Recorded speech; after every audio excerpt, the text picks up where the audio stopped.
नमस्कार, मैं अस्मा खान, प्रवक्ता सूरज प्रसाद, राजकीय बालिका इंटर कॉलेज झांसी से आपका इतिहास की कक्षा में स्वागत करती हूँ।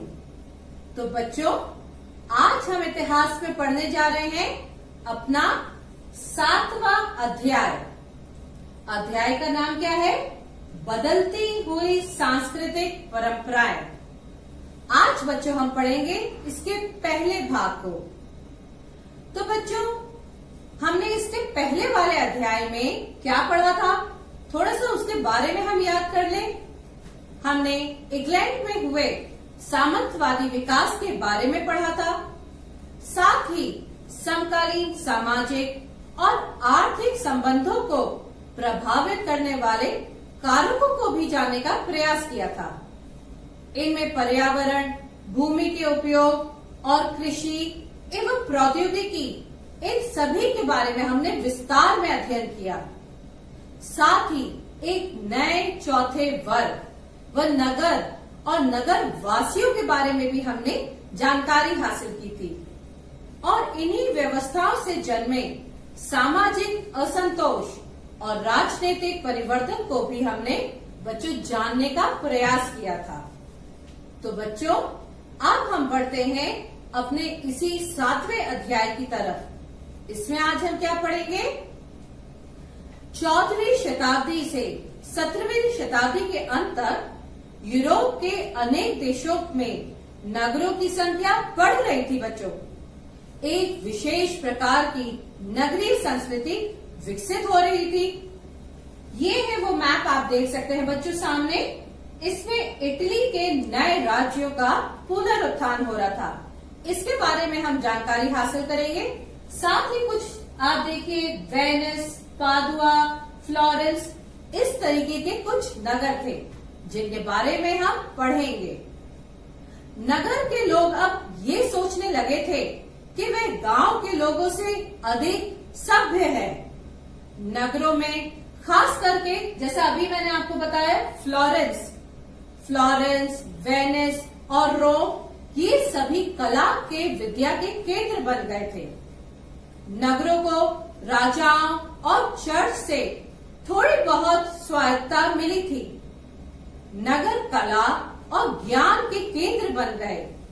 अमीर और अभिजात वर्ग के लोग कलाकारों और लेखकों के आश्रयदाता हो गए।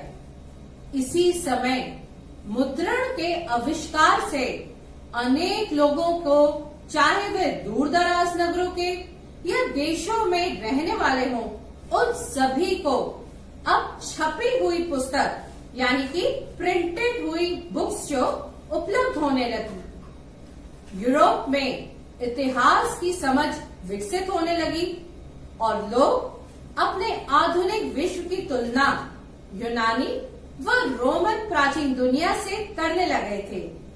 और इसी समय बच्चों, इटली के नगरों में मानववादी संस्कृति पनपने लगी और साथ ही ये संस्कृति इस नए विश्वास पर आधारित थी कि व्यक्ति अपने बारे में खुद निर्णय लेने और अपनी दक्षता को आगे बढ़ाने में समर्थ है। ऐसा व्यक्ति आधुनिक था, यानी कि मॉडर्न था, जबकि मध्यकालीन मानव पर चर्च का नियंत्रण था। तो बच्चों, आइए अब हम देखते हैं अपने इस अध्याय के उद्देश्य के बारे में। इसमें हम बच्चों क्या जानेंगे?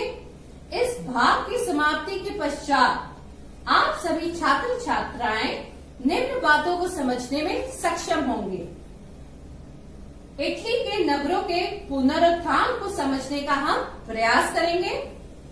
विज्ञान और दर्शन में अरबियों के योगदान को समझेंगे कि किस तरीके से उन्होंने योगदान किया और आगे क्या हुआ। विश्वविद्यालय और मानवतावाद के बारे में भी हम जानने का प्रयास करेंगे। कला का और यथार्थवाद के बारे में भी हम जानेंगे बच्चों। साथ ही समकालीन वस्तुकला के बारे में भी हम पढ़ेंगे। तो आइए बच्चों, हम पढ़ते हैं अपनी पहली स्लाइड। इटली के नगरों के पुनरुत्थान के बारे में। पश्चिम रोम साम्राज्य के पतन के बाद इटली के राजनीतिक और सांस्कृतिक केंद्रों का भी पतन हो गया था। अब इस समय कोई भी एकीकृत सरकार नहीं थी और रोम का पोप, जो कि अपने राज्य में बेशक सर्वभौम था, समस्त यूरोपीय राजनीति में अब वह इतना मजबूत नहीं रह गया था। बहुत समय से क्या हुआ कि पश्चिमी यूरोप के जो क्षेत्र थे, सामंती संबंधों के कारण नया रूप लेने लगे और लातिनी चर्च, जिसे इंग्लिश में हम लैटिन चर्च के नेतृत्व कहते हैं, उनके नेतृत्व में उनका एकीकरण हो गया था। इसी समय पूर्वी यूरोप बैजेंटाइन साम्राज्य के शासन में बदल रहा था। अब दूसरी तरफ पश्चिमी इस्लाम एक मिली जुली सभ्यता का निर्माण कर रहा था। वहीं इटली एक कमजोर देश हो चुका था और अनेक टुकड़ों में बंट चुका था, परंतु इन्हीं परिवर्तनों ने इटालियन संस्कृति के पुनरुत्थान में सहायता प्रदान की। बैजेंटाइन साम्राज्य और इस्लामी देशों के बीच व्यापार के बढ़ने से इटली के तटवर्ती बंदरगाह पुनर्जीवित हो गए। अब ये पुनर्जीवन किस तरीके से हुआ उनका? 12वीं शताब्दी से जब मंगोलों ने चीन के साथ रेशम मार्ग, यानी कि इंग्लिश में कहते हैं सिल्क रूट से व्यापार आरंभ किया, तो इसके कारण क्या हुआ? जो पश्चिमी यूरोपीय देश थे, उनके व्यापार को और बढ़ावा मिला। इसमें इटली के नगरों ने मुख्य भूमिका निभाई और अब वे अपने एक शक्तिशाली साम्राज्य के रूप में नहीं देखते थे, बल्कि वे उसे स्वतंत्र नगर राज्यों का एक समूह मानते थे। और इन्हीं नगरों में फ्लोरेंस और वेनिस ये गणराज्य थे और कई अनेक दरबारी नगर थे जिनका शासन राजकुमार चलाते थे, यानी कि प्रिंस चलाते थे। इसी के साथ हम अपनी इटली के इन शहरों में जो सबसे पहले था वेनिस था और दूसरा जिनेवा, जो मैप बच्चों आपने देखा था उसमें मैंने आपको बताया था। इन शहरों में धर्म अधिकारी और सामंत वर्ग राजनीतिक दृष्टि से शक्तिशाली नहीं थे। नगर के धनी व्यापारी और महाजन नगर के शासन में सक्रिय रूप से भाग लेते थे। अब जिससे इन शहरों में नागरिकता की भावना पनपने लगी, यहाँ तक कि अब इन नगरों का जो शासन था सैनिक तानाशाह के हाथों में रहने लगा। तब भी इन शहरों के निवासी अपने को यहाँ का नागरिक कहने में गर्व का अनुभव करते थे। इसी के साथ हम आगे बढ़ते हैं बच्चों। विश्वविद्यालय और मानवतावाद। यूरोप में सबसे पहले विश्वविद्यालय इटली के शहरों में स्थापित हुए थे। इसी के साथ विश्व में कानून का अध्ययन एक प्रमुख विषय बन गया था। कौन सा? कानून का अध्ययन, लॉ, जिसे रोमन संस्कृति के संदर्भ में समझा जाने लगा। शिक्षण कार्यक्रम को केवल धार्मिक शिक्षण ही नहीं, बल्कि नवीन संस्कृति के संदर्भ में भी समझा जाने लगा। जैसा कि बच्चे हम देख सकते हैं कि 11वीं शताब्दी से पादुआ और बोलोनिया विश्वविद्यालय विधि शास्त्र के अध्ययन के केंद्र रहे। इसका कारण था कि ये इन नगरों के प्रमुख क्रियाकलाप व्यापार और वाणिज्य संबंधी थे। इसलिए वकीलों और नोटरी ये सॉलिसिटर और अभिलेखपाल दोनों के कार्य करते थे। इनकी बहुत अधिक आवश्यकता होती थी क्योंकि वे नियमों को लिखते थे, उनकी व्याख्या करते थे और समझौते तैयार करते थे। इनके बिना बड़े पैमाने पर व्यापार करना संभव ही नहीं था। इसी के साथ बच्चों, मानवतावादी विचारधारा के अंतर्गत मानव के जीवन, सुख और समृद्धि पर बल दिया जाता था। साथ ही मानवतावाद के माध्यम से ये तथ्य स्पष्ट हो गया क्या कि मानव धर्म और ईश्वर के लिए ही ना होकर हमारे अपने लिए भी है। साथ ही मानव का अपने एक अलग विशेष महत्व है। तो बच्चों, इसी शिक्षा कार्यक्रम में ये अंतर्निहित था कि बहुत कुछ जानना बाकी है और ये सब हम केवल धार्मिक शिक्षण से नहीं सीखते। इसी नई संस्कृति को 19वीं शताब्दी के इतिहासकारों ने क्या माना है? मानवतावाद नाम दिया है। तो बच्चे, आप समझे मानवतावाद। 15वीं शताब्दी के शुरू के दशकों में मानवतावादी शब्द उन अध्यापकों के लिए प्रयुक्त होता था जो व्याकरण, अलंकशास्त्र, कविता, इतिहास, नीति दर्शन, ये सभी विषय जो थे, इन इत्यादि विषयों को पढ़ाते थे। अब इसके साथ बच्चों हम देखते हैं अपनी अगली स्लाइड में कि मानव जीवन को सुधारने व उसके भौतिक जीवन की समस्याओं का समाधान करने पर बल देना चाहिए। मानव का सम्मान करना चाहिए।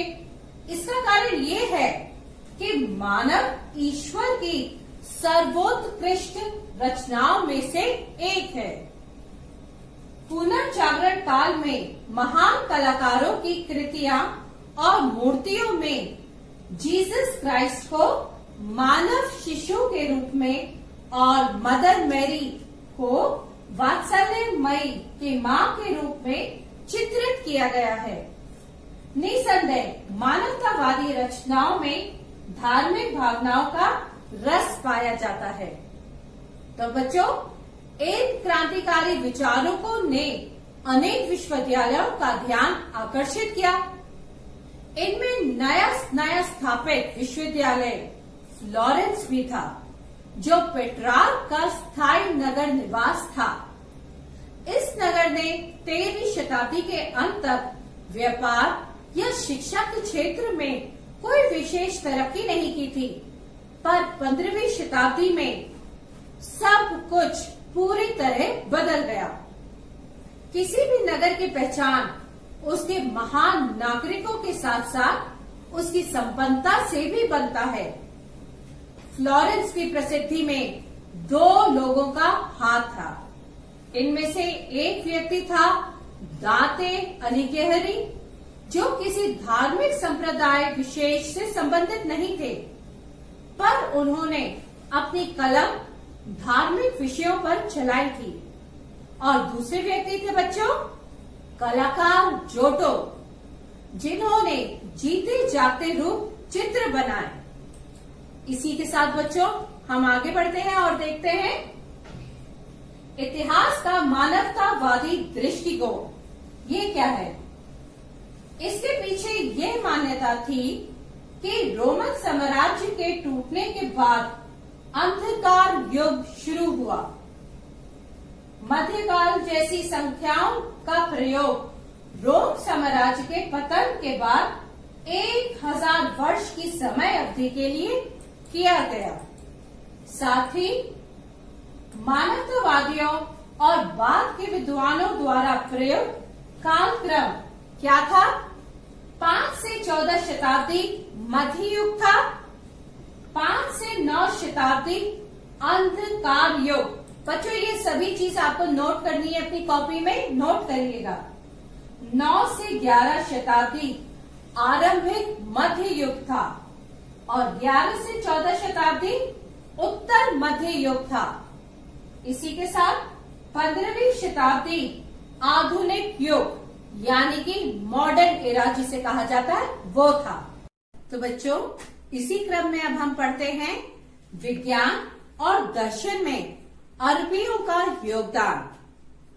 पूरे मध्यकाल में ईसाई गिरजाघरों और मठों के विद्वान यूनानी और रोमन विद्वानों की कृतियों से परिचित थे, पर इन लोगों ने इन रचनाओं का प्रचार प्रसार नहीं किया। 14वीं शताब्दी में अनेक विद्वानों ने प्लेटो और अरस्तु के ग्रंथों से अनुभव को पढ़ना शुरू किया। इसके लिए वे अपने विद्वानों के ऋणी नहीं, बल्कि वे अरब के अनुवादकों के ऋणी थे, जिन्होंने अतीत की पांडुलिपियों का संरक्षण और अनुवाद सावधानी पूर्वक किया था।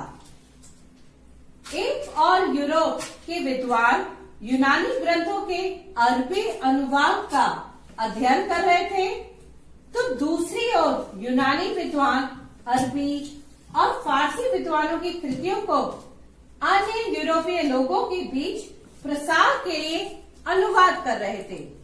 साथ ही मुसलमान लेखकों, जिन्हें इतालवी दुनिया में ज्ञानी माना जाता था, इनमें अरबी के हकीम और मध्य एशिया के बुखारा के दार्शनिक इब्न सिना और आयुर्विज्ञान विश्वकोश के लेखक अल राजी सम्मिलित थे। साथ ही मानवतावादी अपनी बात को कई तरह से लोगों तक पहुंचाने लगे। अब बच्चों, यद्यपि विश्वविद्यालयों में पाठ चर्चा पर कानून, आयुर्विज्ञान और धर्मशास्त्र का दबदबा रहा, फिर भी मानवतावादी विषय धीरे धीरे स्कूलों में पढ़ाया जाने लगा। और ये सिर्फ इटली ही नहीं, बल्कि यूरोप के अन्य देशों में भी हुआ। अब बच्चों, इसी के साथ हम देखते हैं अपनी अगली स्लाइड, कलाकार और यथार्थवाद। अब उस काल के लोगों के जो विचारों को आकार देने का साधन मानवतावादियों के लिए केवल औपचारिक शिक्षा ही नहीं थी, कला, वास्तुकला और ग्रंथों में भी ये था। इसी के साथ हम देखते हैं मानवतावादी विचारों को फैलाने के लिए कला, वास्तुकला और ग्रंथों ने प्रमुख भूमिका निभाई। रोमन संस्कृति के भौतिक अवशेषों की उतनी ही उत्सुकता से खोज हुई जितनी कि अतीत के प्राचीन ग्रंथों की। इसी के साथ कलाकारों द्वारा हूबहू मूल आकृति जैसी मूर्तियों को बनाने की चाह तो वैज्ञानिकों के कार्यों से सहायता मिली।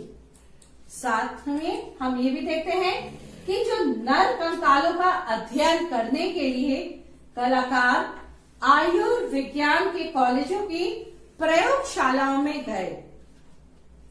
बेल्जियम मूल के आंद्रेस बेल्सियस पादुआ विश्वविद्यालय में आयुर्विज्ञान के प्राध्यापक थे।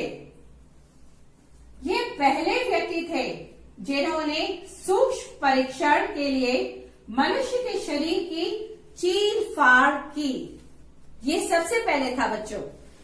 और साथ ही चित्रकारों के लिए नमूने के तौर पर प्राचीन कृतियां ही नहीं थी, लेकिन मूर्तिकारों की तरह उन्होंने यथार्थ चित्र बनाने की कोशिश की। उन्हें अब ये मालूम हो गया कि रेखा गणित, जिसे बच्चों हम लोग क्या कहते हैं, ज्योमेट्री के ज्ञान से चित्रकार अपने परिदृश्य को ठीक तरह से समझा जा सकता था। साथ ही प्रकाश के बदलते गुणों का अध्ययन करने से उनके चित्रों में त्रिआयामी यानी कि 3 डायमेंशनल रूप दिया जा सकता है। लेप चित्र यानी कि पेंटिंग के लिए तेल के एक माध्यम के रूप में प्रयोग ने चित्रों को पूर्व की तुलना से अधिक रंगीन और चटक बना दिया था बच्चों।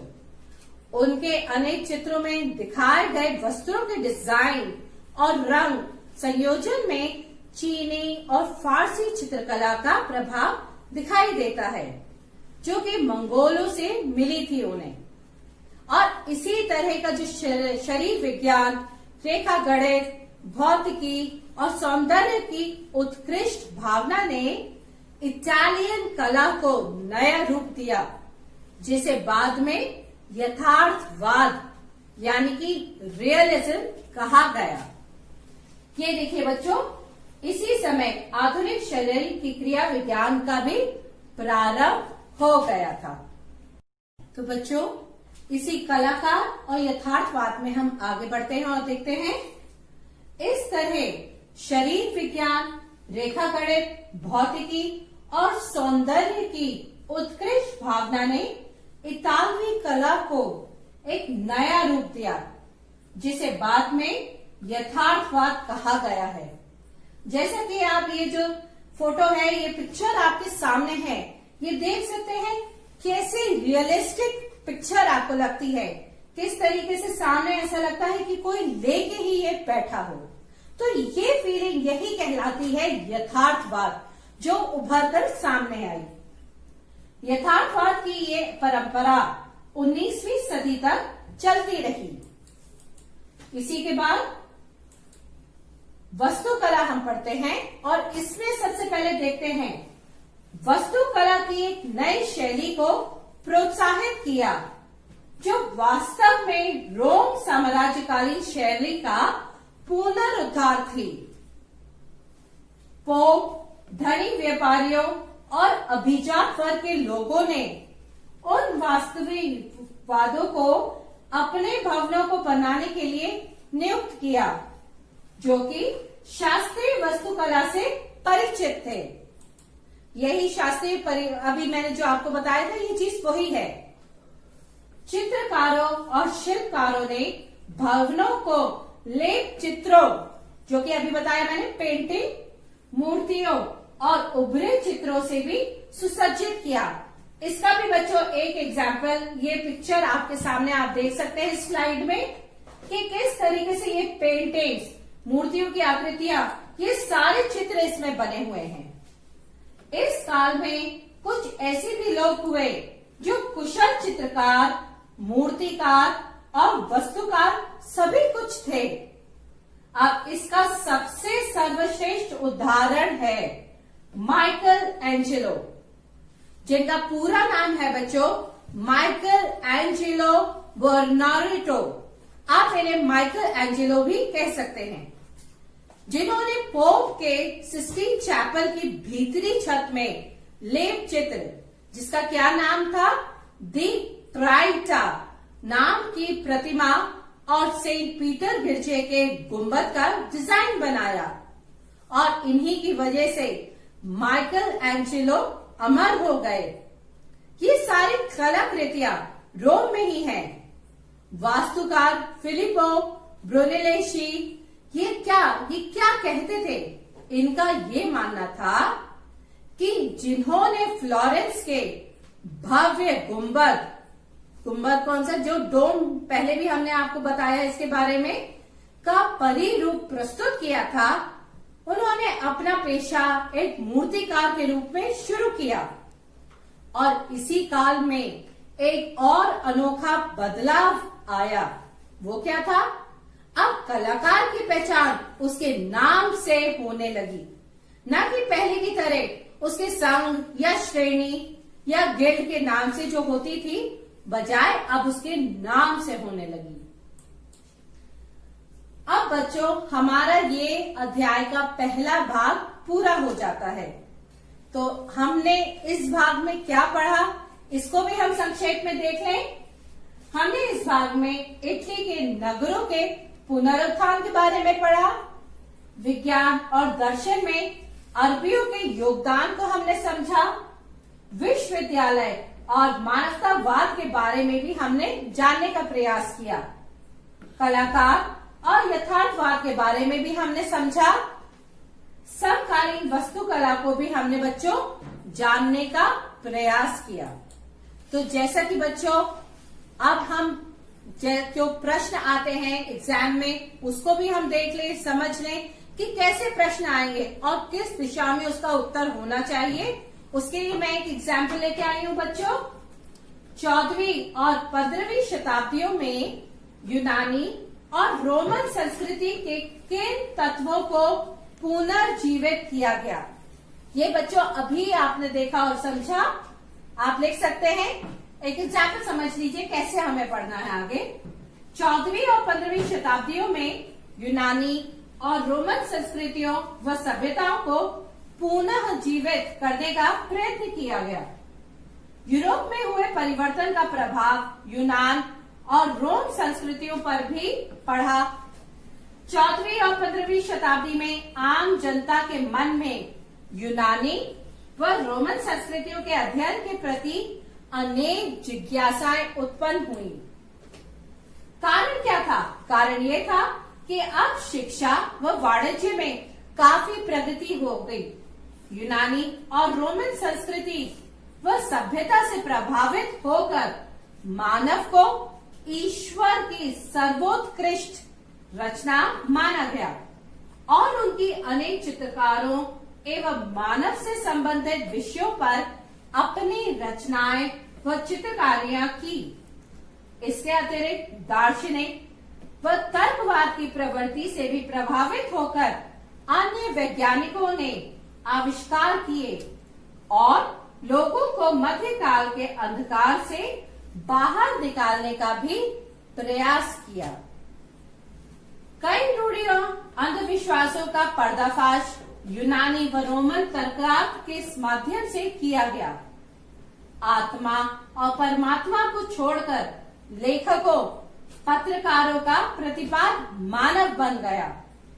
उसके भौतिक जीवन की समस्याओं व उससे छुटकारा पाने की ओर अनेक विद्वानों ने अपने अपने सिद्धांत प्रतिपादित किए और इसके साथ साथ अनेक व्यापारिक मार्गों की खोज के फलस्वरूप यूरोप व अन्य देशों की संस्कृतियों का पता चला और सभ्यताओं के सभी आवश्यक सांस्कृतिक तत्व पुनर्जीवित हुए। तो बच्चों ये था आपका आंसर। जो प्रश्न मैंने आपको बताया था उसका किस तरीके से आपको आंसर देना है। अब हम इस अध्याय का पहले भाग का निष्कर्ष भी जान लें। अध्याय के इस भाग से हमें ये निष्कर्ष निकाला है कि किस तरह नगरों के सशक्तिकरण से नगरों का उत्थान हुआ और शैक्षणिक विकास के माध्यम से मानवतावादी दृष्टिकोण के परिप्रेक्ष्य में एक आधुनिक युग का विकास हुआ जो कि 19वीं शताब्दी तक निरंतर रहा।